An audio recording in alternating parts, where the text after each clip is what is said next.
안녕하세요. 무기가 바꾼 역사 그 세 번째 시간입니다. 오늘은 화약 무기의 발달에 대해 알아볼 예정인데요.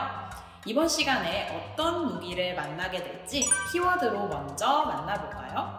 오늘의 키워드는 화약 그리고 화포입니다. 그럼 지금부터 본격적으로 한번 떠나볼까요?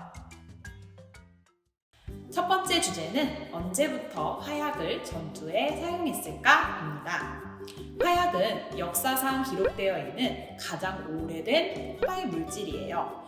중국에서 최초로 발명되어 서양에 전해졌다는 설이 가장 유력하죠. 먼 옛날 중국에서 늙지 않고 오래 살 수 있는 약을 제조하는 과정에서 화약이 우연히 발명되었다고 해요. 한동안 화약은 전쟁 무기의 용도로 사용되지는 않았어요.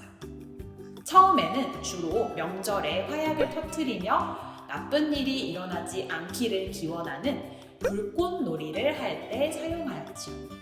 사람들에게 화약은 조심해서 다뤄야 할 위험한 물질 정도로 생각되었으며 한참의 시간이 지나서야 전쟁에서 널리 활용되기 시작했어요. 우리나라에서 최초로 화약 개발에 힘썼던 고려 말의 인물은 최무선 장군이었습니다. 이전까지 고려는 중국에서 화약을 수입하여 불꽃놀이 정도에만 화약을 사용해 왔어요.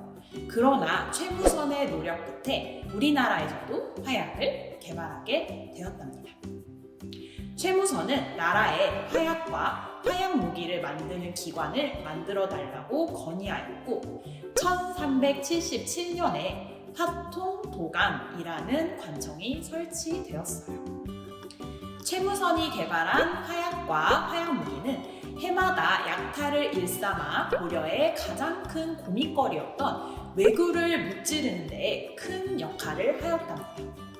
이후 최무선의 아들인 최해사는 아버지가 쓴 책과 비법을 물려받아 새로운 화약 무기를 개발하는 데에 힘썼어요.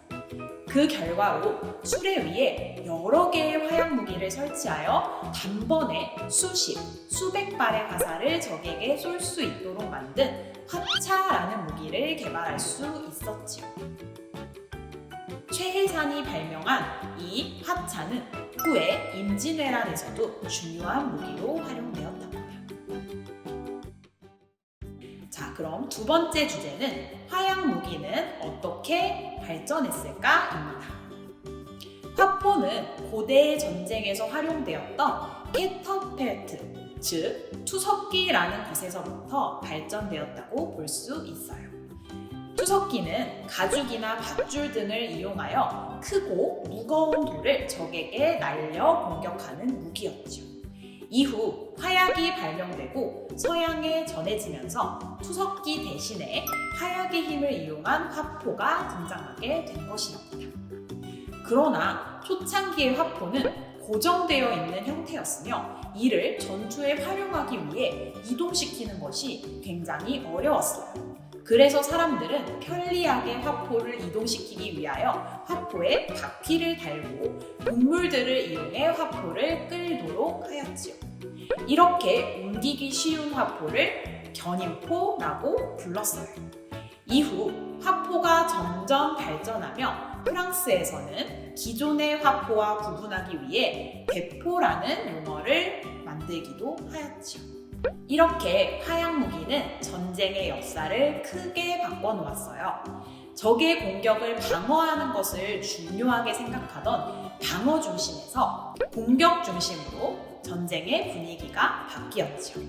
또한 화포는 성곽에 의존하던 이전의 방식을 무너뜨리는 데에 큰 역할을 하였어요. 화포의 강력함 앞에서는 아무리 견고한 성곽이라도 제 역할을 하지 못하게 되었기 때문이에요. 이후 개인이 들고 다닐 수 있는 화약 무기인 총기가 발전되면서 이후의 전쟁에서도 화약 무기가 주된 역할을 하게 되었답니다. 자, 오늘 만나본 무기 이야기 어땠나요? 마지막으로 퀴즈 하나 나갑니다. 우리나라 최초로 화약 개발에 힘썼던 고려 말의 인물은 누구일까요? 1번 최해산, 2번 이순신, 3번 최무선, 4번 최영.